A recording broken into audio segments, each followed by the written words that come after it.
പാലക്കാട് പ്രോഗ്രാമിന് വന്നതിന് ശേഷം ഇതുവരെ പോയില്ല. അപ്പോൾ നമ്മൾ സൽമാനിക്കായെ കാണാൻ വേണ്ടിയിട്ട് വന്നതാണ് കേട്ടോ. സൽമാനിക്കായുടെ വീഡിയോ ഒക്കെ ഞാൻ കാണാറുണ്ട്. അപ്പോൾ എനിക്കൊരു ആഗ്രഹം, കുറ്റിക്കോട് അങ്ങനെ നമ്മൾ സൽമാനിക്കായുടെ വീട്ടിലെത്തിയിട്ടുണ്ട്. സൽമാനിക്ക ഇന്നലെ നേർച്ചയ്ക്ക് പോയിട്ട് ഭയങ്കര ഉറക്കമായിരുന്നു. ഇപ്പോൾ വിളിച്ച് എണ്ണീപ്പിച്ചതാണ് കേട്ടോ. വാ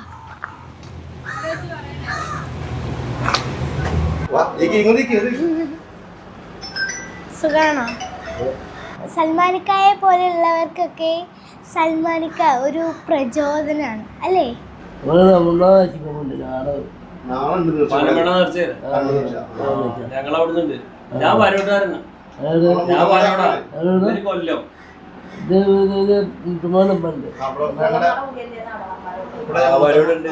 ഒരുപാട് കഴിവൊക്കെയുള്ള ഒരു മനുഷ്യനാണിതാ നമ്മുടെ സൽമാനിക്ക കേട്ടോ.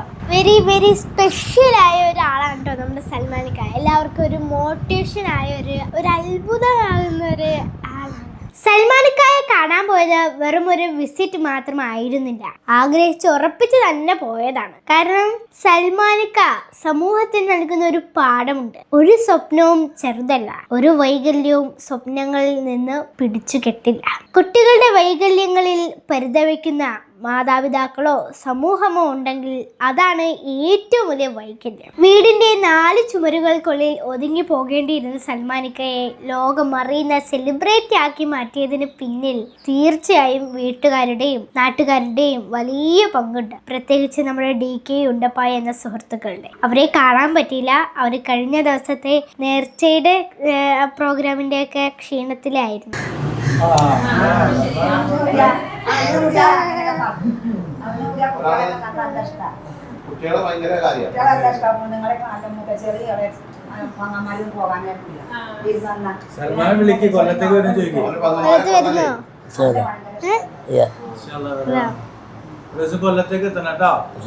ഏതായാലും സൽമാനിക്കയുമായുള്ള കൂടിക്കാഴ്ച ജീവിതത്തിൽ ഒരിക്കലും മറക്കാൻ കഴിയാത്ത ഒരു അനുഭവമായിരിക്കും.